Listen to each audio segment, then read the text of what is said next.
Hey folks, welcome to Fly Go. So we're going to do the initial setup of the G3X system. I'm just going to go through, step through the config pages, just look at what everything looks like, and configure the things that I have information handy for. I do have my binder here. You've seen them in other videos. I print out the pages from the G3X manuals that have the configuration and the pinouts and all that kind of stuff. And I also have a couple of other items here that show how I've wired it and which serial ports and discretes I picked for different things. I'm gonna get started and see what it looks like. Alrighty, so just a quick reminder before we get started. I'm configuring my airplane. Any other airplane is going to be different. You'll have different devices. They'll be on different serial ports, different discretes. It's a different airplane. The speeds are different. All of that kind of stuff is different. So by no means look at this and think, oh, this is how I configure my airplane. That is not it. I am not showing you how to configure your airplane. That's a complex scenario that you have to work through, looking through the manuals or going through an avionics shop or having a panel built for you. This isn't it. I'm configuring my airplane and just showing you what I did. This is experimental aviation. All of this stuff you're doing at your own risk. All of this stuff I'm doing at my own risk. So again, be careful. Don't copy what I'm doing. I'm just showing you what I'm doing in my airplane. It's this info page. This just basically shows you all of the devices in the aircraft, everything that's configured. Right now, because nothing is configured, it's just raw, it's missing a bunch of stuff, right? Like it's missing the servos, it's missing the GAD27, it's missing the radar altimeter, right? Like all of that stuff. And some of the things have X's on them to say that something's wrong or it's failed. The magnetometer is not currently actually plugged in the airplane. It's wired, it's back there, but the magnetometer is a fairly sensitive instrument, and I just don't want it getting jostled around inside the airplane until we're closer to being done. AHRS doesn't have the wing. We don't have the wings on the airplane right now, so the OAT is not plugged into the GSU, so it's getting an X from there. No biggie. System options, there's not a lot here, right? It's non-certified, and advanced user setup is enabled. I don't know what advanced user setup does. I just leave it enabled because that's how it comes by default, and nothing in the manual has told me to disable it. LRUs. This is where we're going to configure and enable most of the devices. So AHRS 1, right? You have to have a magnetometer. I don't think you have to have an OAT, but it's interesting that it's grayed out. I do have AOA, so I'm going to enable that. And I am going to enable AHRS 2 because I do have 2 AHRS in this airplane, mostly for voting logic, right? Like if one fails and, well, if you only have one in G5 and one fails, you're in trouble. If you have one in G5 and one of the two is throwing an error and fails, depending on the failure mode, hopefully it's just going to X itself out and move on, and then you just look at the other one. But, you know, we live in a complex world full of complex choices, and they may possibly just miscompare, right? Like one of them might be tilted that way, the other one might be tilted that way, and you're in the clouds. How do you know which is which? That's why I believe in having a third AHRS, so that you can look at them and say, oh, those two match, that one is bad. And then you can go on about your day and land and figure yourself out, as opposed to get yourself in more trouble. Anyway, I don't have a third AHRS here. The two are the 2 GSU 25s in the back over here and the G5. Autopilot servos. I do have pitch and roll autopilot servos, so turn that on. I do have a yaw damper, so I'm turning that on. I don't have roll and pitch trim servos. That's if you're using the Garmin, if we were using the Garmin servos themselves as trim servos. I don't believe any RVs have that setup. In fact, I don't actually know which aircraft have that setup. I'm sure they're out there. I don't know what it is. In this case, in my airplane, it's disabled. Electrical control system is a GAD27, that's enabled, and I do have a radar altimeter, or a radio AGL sensor as Garmin calls it in the experimental world. So I turned those on. Let's just take a quick peek in system info. Oh, look at that, there's a bunch of other stuff now. The servos are there, yaw damper, radar altimeter, right? Like there's a bunch of stuff that just showed up. Cool. We're going to continue. Again, I'm just stepping through, nothing in particular. The AHRS do need some configuration. You need to tell it what orientation, how it's mounted, so it knows what's pitch, what's yaw, things like that. So AHRS 1, AHRS 2, unit orientation. Now, AHRS-1 is behind this screen, it's facing that way. So unit is mounted vertically, air data fittings pointing towards the right wing, connectors on the lower edge of the unit. That matches. I believe this is a holdover from a previous configuration I was doing in here before I started doing the video. So I did have to set this, so it's not magically correct. And AHRS-2, magically correct, is pointing that way with the connectors on the lower end. Sorry, we're not doing any of the offsets, any of the calibrations, because the wings aren't on, the airplane can't be started, right? Like, none of these things are possible. This is all getting done later. For right now, we're just doing basic setup so that we can make sure the wiring is good. That's what we're going for here. Magnetometer is going to be X'd out, magnetometer is not plugged in. AOA, same thing, not configuring any of the AOA stuff. This is all defaults, and we're going to mess with that when we are closer to phase 1. Autopilot. Let's see. Really not messing with anything in here either, right? Like, these are all, leaving them all as defaults. I can't set any of the servo directions or any of that kind of stuff or gain until we have the wings on and things can, plugged in and things like that. There is a very detailed section on autopilot configuration and checkout in the manual, and I'm going to be using that later to configure all of this. Flight director, just one change here. I prefer the dual queue. I prefer the bars that move this way as opposed to the little airplane that moves. I don't know why, it just makes sense in my head. Do whatever makes sense for the pilot, right? Okay, again, ESP, we're not really messing with that right now.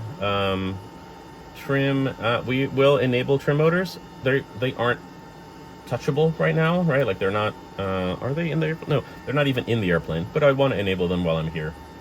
I don't have yaw trim. I can't check any of these trim directions right now until we actually have the trim servos and the control surfaces installed. Similar for trim speeds, right? Like, the trim speeds change the speed of the control of the trim control surface, the trim tab, whatever it is, the trim tab, or the spring or whatever that might be, depending on the surface.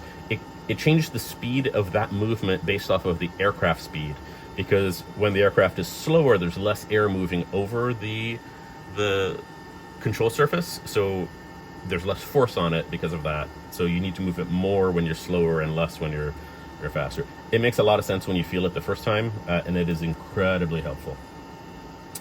Okay, these things we can do. 621 Romeo Victor. Okay, it is fixed wing, it is avgas, it's not a little jet, it's a sport plane, which looks like an RV. Imagine that. I'm not going to set the flight planning fuel flow or flight planning cruise speed because, again, we don't know that right now. We'll get a better idea for that when the airplane is flying. It's probably higher than that for both of those. The V speeds, we do know these. Some of these we do know right now, like for the VNE and VNO and things like that. Those come from vans, the flap expend speed and those things. The stall speeds and some of the others you will figure out during phase 1. You have some idea of what they're going to be, but every experimental aircraft is different, and so you'll figure you will do whatever you're doing. I will be figuring these out during phase 1. The G meter, we don't use this. This isn't an aerobatic airplane, so I don't really care. I just set it to auto display, so if it goes past a certain number, it actually shows it. I've never seen it in the 9, which probably means I just haven't gone upside down in the 9. Probably a good thing. Weight and balance. Not going to mess with this, right? Like, I don't know what the weight is of the airplane, so I can't set any of the weight and balance stuff, right? Like, we can set, yeah, right? Like, I'm not going to mess with it until I have the numbers. We have the stations from the van's manuals, right? Like, but we don't have the weights. Units, again, defaults are usually fine, right? Like, knots, it's an airplane. Airplanes don't fly in miles per hour. Airplanes fly in knots. Yep, all of that is pretty normal. Under display configuration, I leave these all as user selected. What this means is, in normal mode, we're in config mode right now. In normal mode, there's a config option for you to change these. These are really handy for if you share the airplane with someone and you want to force a split screen You don't want your airplane partner, hint hint, changing the configuration because they like it a different way, so you force it in here. Nobody bring that up later. Backlighting, not going to mess with the backlight configuration right now. This is something that I'm definitely going to play with later as we get closer. It's sort of fiddly, I'm going to put it that way. Because the idea is you want it bright enough that you can see it during the day, but not, you know, glaringly bright. You want it bright enough that you can see it at night, but definitely not ruining your night vision. And you want them to match the G5, the G10, and the G3X. You want all of those to match. So that all gets done here. You do have the option of either using the photo sensors, which I guess every Garmin device on my panel has, or a lighting bus. I wired the lighting bus on the RV-9. It's 2 or 3 pins for every device with a screen or a backlight, and it's a bunch of extra wiring, and we ended up not using it and just using the photo sensors because the photo sensors are excellent. So we saved ourselves a ton of time this time around not wiring like 50 pins because we were going to use the photo sensor anyway. No biggie. All right, sound, nothing to mess with here. Everything is enabled. Ooh, I do want to enable, I'll be honest, I don't know what these things do for the AGL alerts, and I don't have a headset to plug in right now, so I can't test it. My guess is it's the altitude callouts as you get lower. That was the only one that I'm changing from defaults. This is all going to be, you're going to mess with this, I'm going to mess with this later when I can start the engine and I can see what kind of background noise I have and things like that. I'm going to skip the serial and the rank for right now. We're going to come back to those. Okay, again, PFD configuration, most everything is going to be user selected, miscompare, yep, miscompare both. Miscompare is making sure that the AHRS and the G5, all 3 of them match. There's a setting in here you can say either just check those 2 or just check those 2 against that. I want all 3. So no biggie there. GPS, okay, there's an antenna on the PFD. There is not one plugged into the MFD. Okay, we're good there.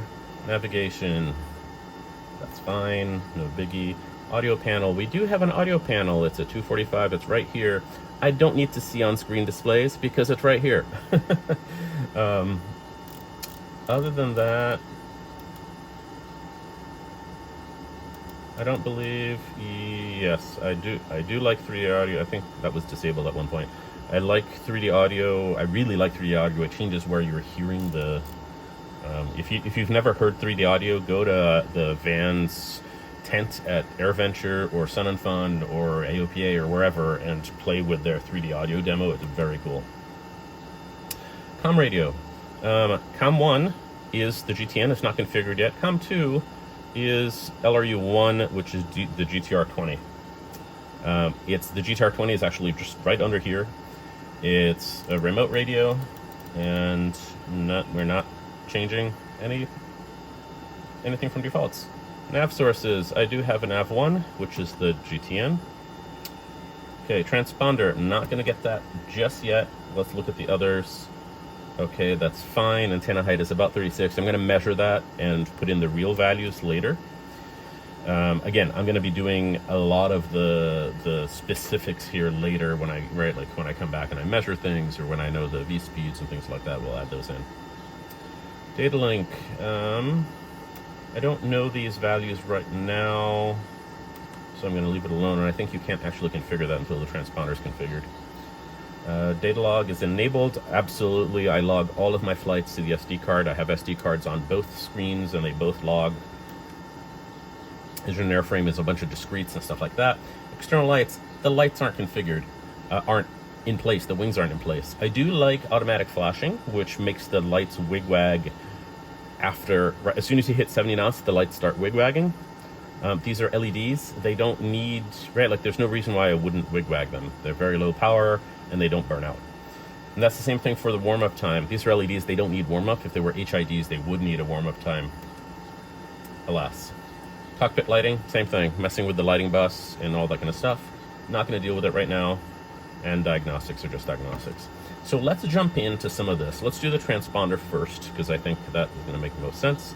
This is a GTX 45R from the top. It's November 621 Romeo Victor.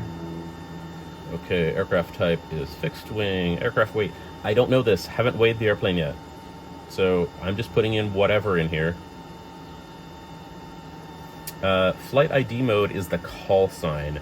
This airplane, if you do like fly puppies or right, like humanitarian flights or things like that, sometimes they give you a call sign. And I'm just basically just saying, right, like just as it's fixed, right, like we're not going to be prompted for a call sign whenever the G3X boots and things like that. So I just use aircraft registration and leave it alone. Max speed, again, making these up, right? I'm just getting the config to be okay. All right. Position integrity is auto, that's fine. It's going to figure it out by what data it has coming through. So as soon as it finds out it has a GTN, it'll do WATS position integrity, so we're good there. The FR code is 1200. Other countries have different codes. I've seen 2000, I've seen other stuff. I do have a GTN connected to HSDB, which is Ethernet, and ports 2, 3, and 4. Ports 2 and 3 are connected to the 2 screens. So, and my cheat sheet here. Port 2 is, wow, I just failed at my cheat screen. I had just set this up. So I didn't write that down, so I'm checking it here, just triple checking.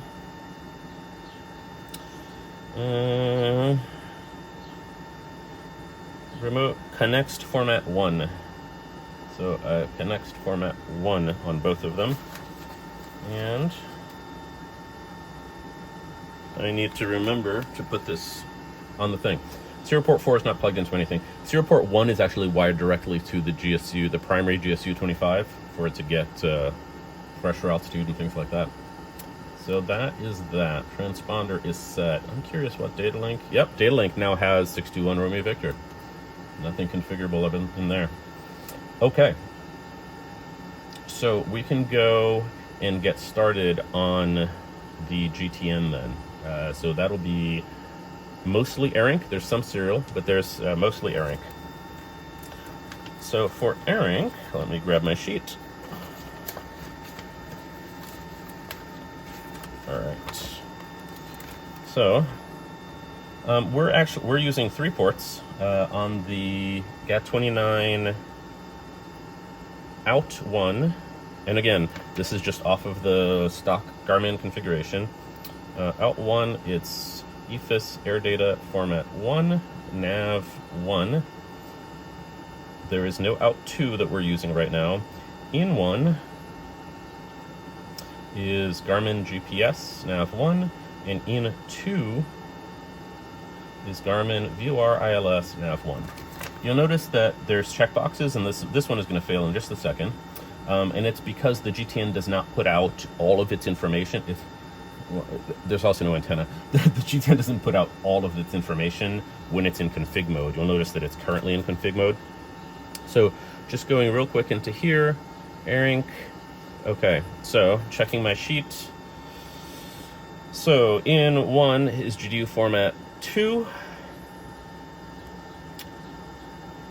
Out 1 is low.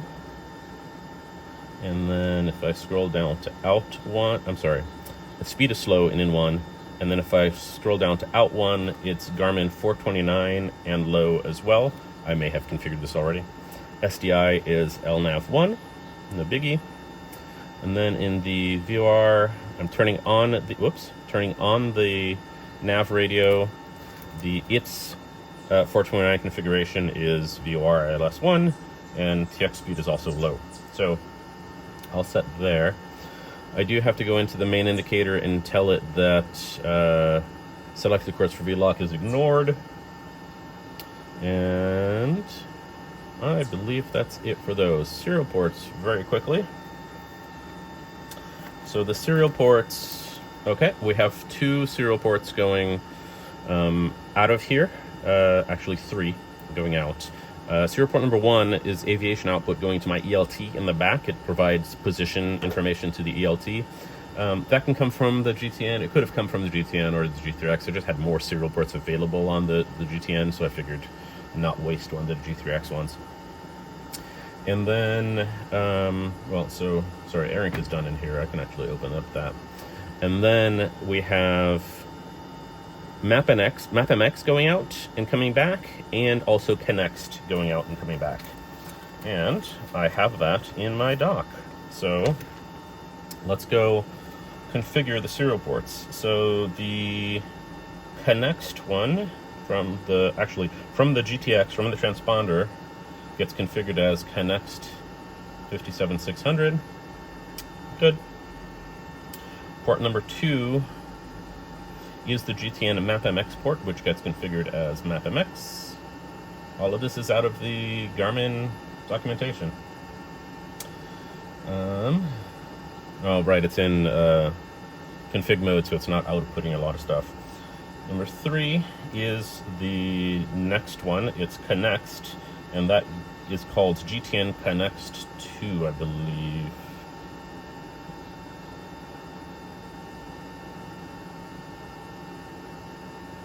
Yep, here we go. GTN Connext 2. All good.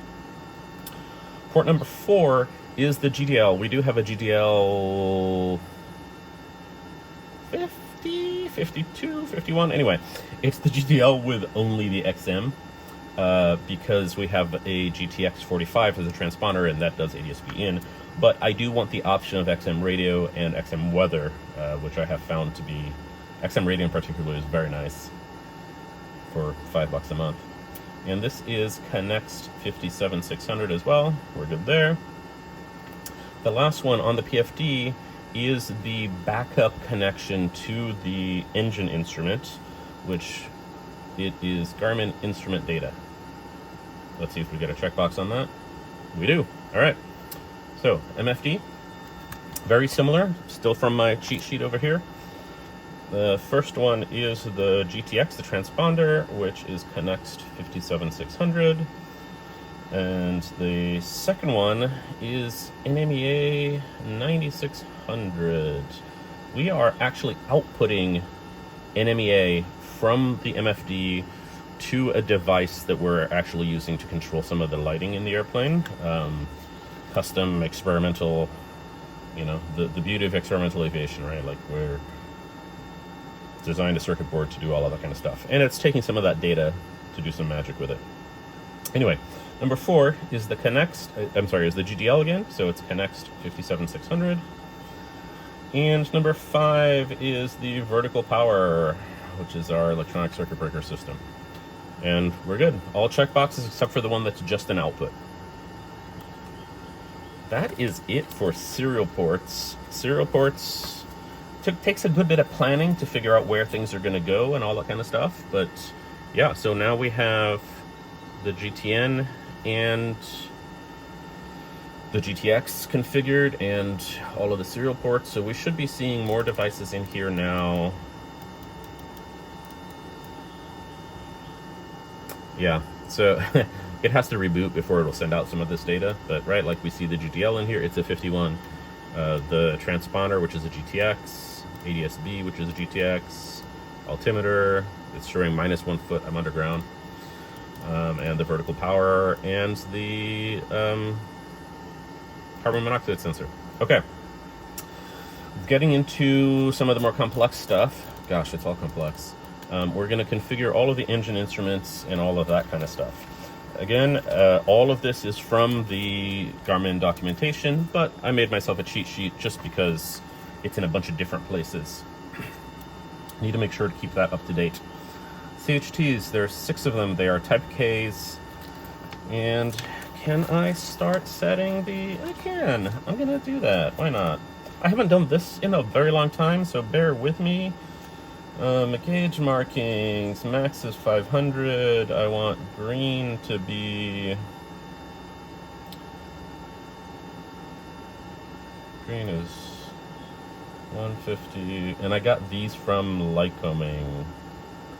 I went a little more conservative.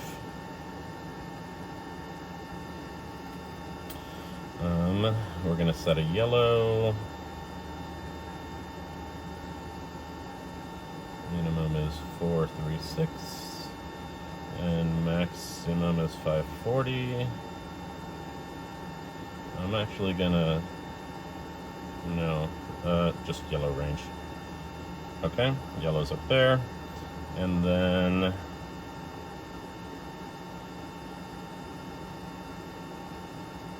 I think that's it. And I'm gonna do a yellow again below.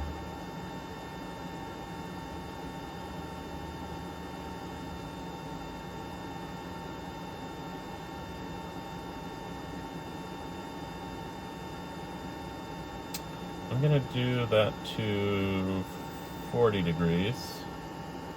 And I'm actually gonna do another red range here, because I don't want this engine getting started. Oh, minimum's 100. Okay, that's fair. Okay, I am gonna set some alerts. I'm gonna set that a little higher so that I can set a red range with alert. And the red range with alert is going to be 450 to 550.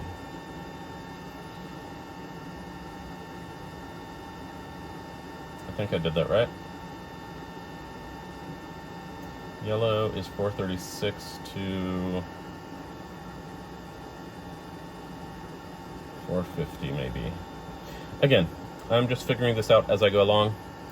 I will adjust these as needed later on once I have more time to think it through, but I just wanted to put a couple of ranges in here. Okay, EGTs are also type K. I have 6 of them. They're not plugged in, which is why you're getting weird values. There are no pluses and minuses on here. I do want lean assist. I use lean assist a lot on the RV-9. Okay. So the oil temp sensor is a UMA 1B325, and max is 250, and my green range is 165 to 200. It's yellow below 165. 165 to, I'm gonna call it 75. Oh, okay, it's 100. I'm gonna play with that a little bit more later. And it's definitely red, or maybe I'll use yellow. Yellow I selected is 200, 220.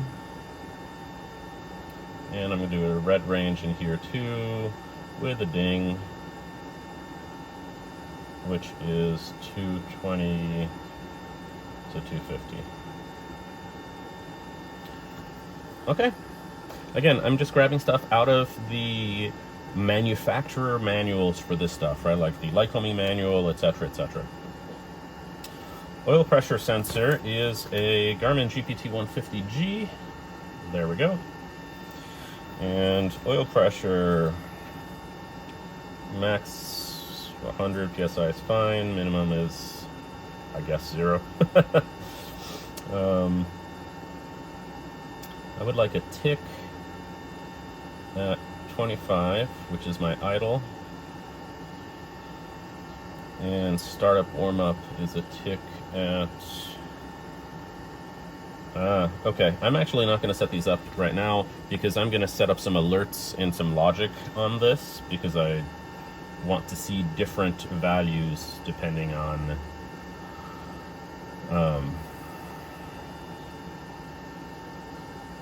It's interesting that this is X'd out. So this is the reason I'm actually doing this now, is so that I can trace down any wiring problems that I might have, and that looks like it's one of them. So I need to figure out if I miswired that. Okay, manifold pressure, it's a Cavalico 4055 30A. Okay, same thing, right? Like I'm not getting a manifold pressure thing there. Fuel pressure is a Garmin GPT 75G. Also X'd out. All three of my sensors that X'd out. I need to go check those sensors. I bet I just flipped a wire around. Should be easy to fix on the connector up front. And for fuel pressure, I can set some of these. Green is 25 to 32.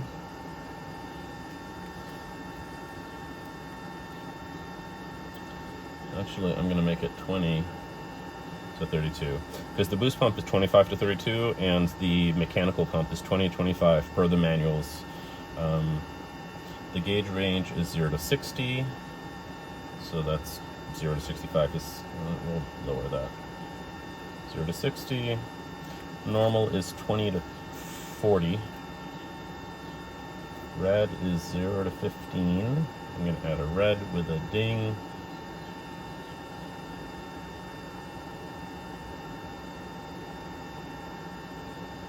I'm going to do a yellow with a ding as well. 15 to 20. Again, don't copy these. These are my setup, my engine, my choices, right? Like, does not make sense for... I'm going to change this to 40. And then I'm going to do another yellow with an alert. I'm very particular about these pressures. So I want alerts whenever things go crazy. Okay. All right, there we go. RPM, super easy. This is electronic ignition, 3 pulses per rev per the eMag Air people. Very, very nice folks. Incredible support from eMag Air.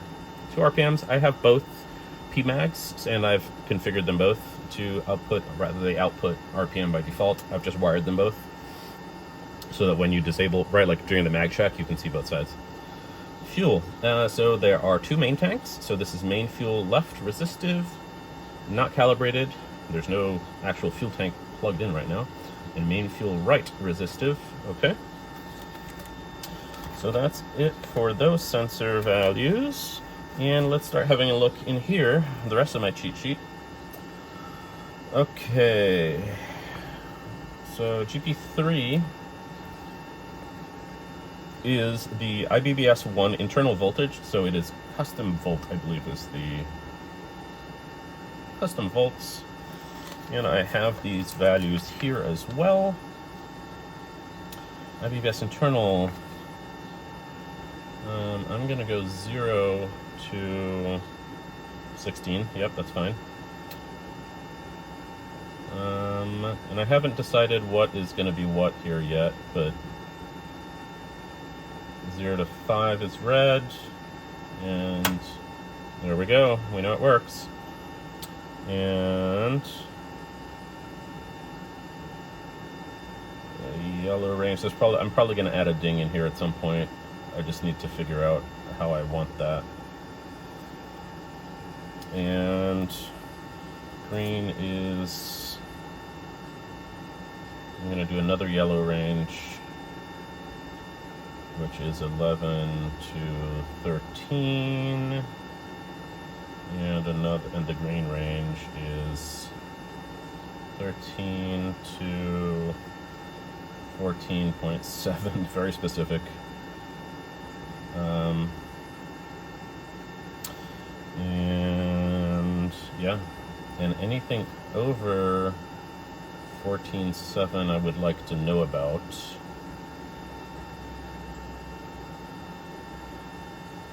and I'm going to make this one also a yellow plus ding. Red plus ding. Okay. And, oh, gauge name, IBBS, BBS int 1. Okay, that works for me. Of course, yeah. The small name doesn't work. I'm gonna have to play with that and see what I can make work here. This is the other IBBS. It's custom volts as well. And there is the number.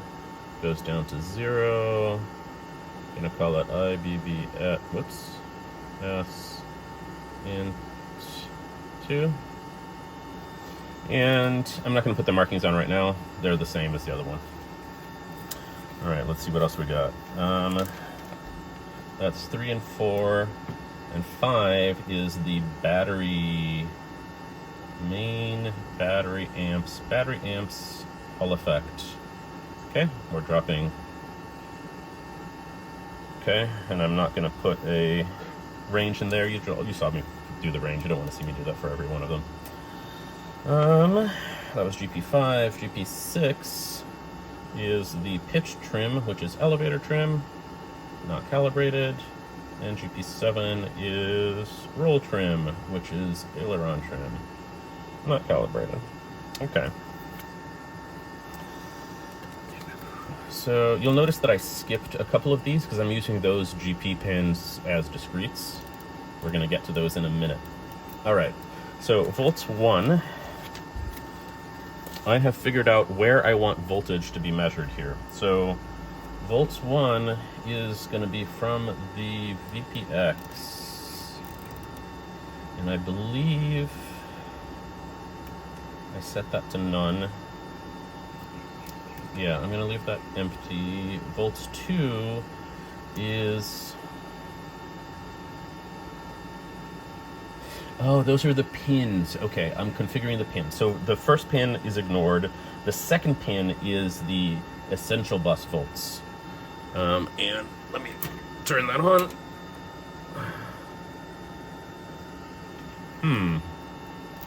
Didn't do it. Interesting. Okay, so I apparently have something backwards here. I will chase that down later.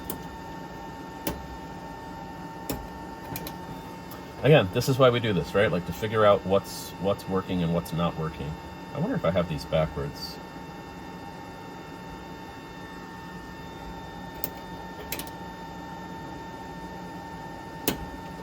Nope, that's not it. Okay, we'll chase those down. Shunt 1 is alternator 1, and it's alt 1 amps. Okay, shunt 2 is alt 2 amps. Oh, I see, I can only set one at a time. So I'm going to set custom amps, and I'm going to name it amps 1, actually alt 1. I wish this was QWERTY. Alt 1. And custom amps ALT2. Okay, easy enough. Fuel flow. It's an FT60, nothing fancy. And there's no fuel return. All right, so I'm done with the regular inputs. Let's go to the discretes.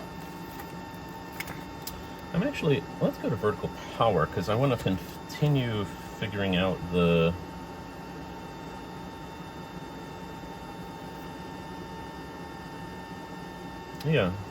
main battery volts, 14 volts. Okay, that's good. That's correct. So volts 2, we're not configuring. Amps 1, I'm gonna say is main bus amps. Yep, 8 amps, looks good. And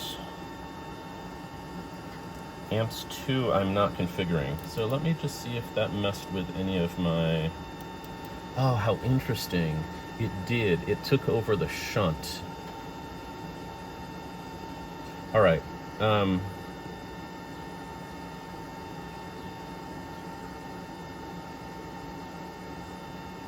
peculiarities of having the VPX in here. Yeah, it looks like I can't configure amps 1 and amps 2 because it takes over, oops, the spots for those two.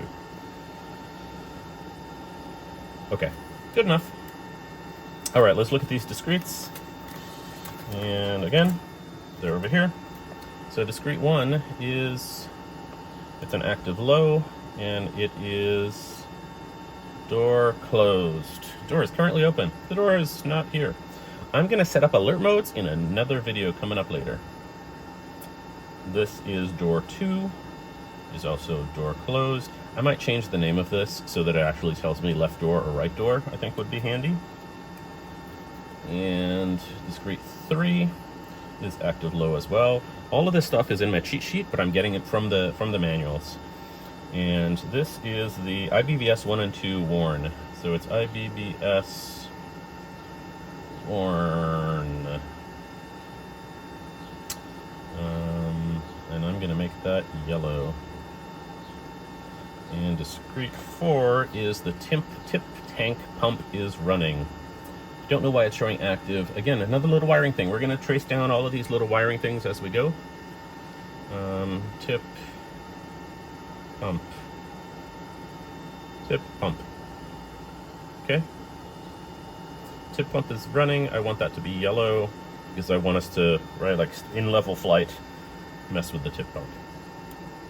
Whoops, wrong one. It's interesting. Why is RPM 2 in here? I wonder if RPM 2 can be made as a discrete as well. Might be a new thing in the manual. Worth checking.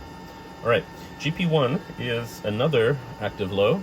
It's a sensor that I am going to put inside the tip tanks to say if they're full or empty. So, L, tip, fuel.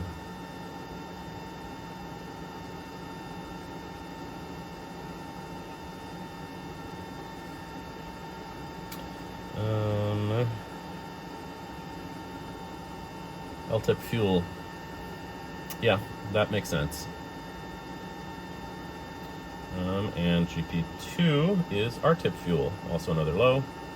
And it's R-tip fuel. I wish this was birdie. Okay, so the others are GPs. Okay, GP5. Yeah, battery Hall amps. It also got, I think it also got messed up by the GP5 battery Hall effect amps. Looking at vertical power, yeah, it probably got messed up when I set those two. So we are good here. All of that is set. So we have more discretes in the GAD27, thankfully. These are super easy. This is an active low, and this is the master caution reset. That button, reset works. The next one is active low as well, and it is the master warning reset. Okay, that works too. Discrete 3 we didn't wire. Discrete 4 is frequency swap. Active low, it's on the stick. Come, frequency swap. Okay, good. Discrete 5 is active low. This is the backup battery. IBBS. The IBBS. And I'm gonna make it yellow. Not IBBS, geez. Bat warn. It is the EarthX battery that has a discrete output that tells you if something's going on. I'm actually changed that to main bat warn. MAIN bat WARN. Main bat warn. Okay. Number 6 is another low, and this is the oxygen system. So this is O2 warn. So, right, like if we're getting low on oxygen in the tank, or if somebody is not inhaling and it's sensing that somebody's not inhaling when they should be, it's going to throw a warning. Okay, this one, another active low, and it is pitot temp. Pitot temp. Alrighty. And 8 is another low, and it is, I don't believe it works, and it is alt 1 off. And I'm gonna make that yellow. So alternator 1 is currently off, as expected. And the last discrete is a high, and it is seat heat.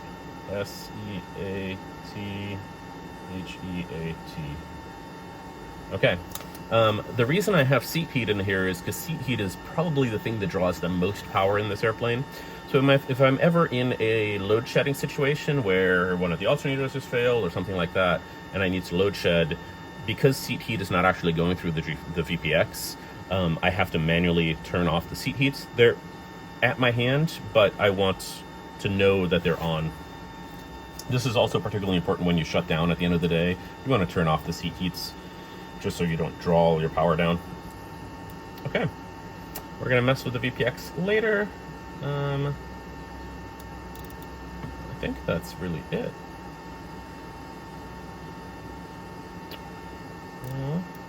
Engine power, engine type is a Lycoming. I don't know the power and RPM, right? Like, this is one of those Lycomings. Unfortunately, Lycoming doesn't put their engines on a dyno before they send them to you, even the Thunderbolts, so I don't actually know what the RPM is. So our manifold power data is, our percent power data is never going to be terribly accurate. I really wish they would put them on the dyno. But I will set those later based off of what Lycoming tells me the values should be. I haven't figured that out yet from them. And that's it. That is all of the basic configuration for the G3X system. Again, this is a way that you can go, or we are going to go and chase down, right, like wiring that isn't maybe done right. There's always going to be something, right? Like, nobody's perfect. For example, we noticed that the the manifold sensors, the fuel manifold and oil pressure sensors all are X'd out, which probably tells me I flipped one of the pins on all three, because they're exactly the same. So I probably read the plans wrong and flipped one of the pins around. So this is how I'm gonna triple check all of that. But yeah, thanks so much for watching, and we'll have a couple more videos related to the more detailed bits of this later on. Have a great day. Thanks for watching.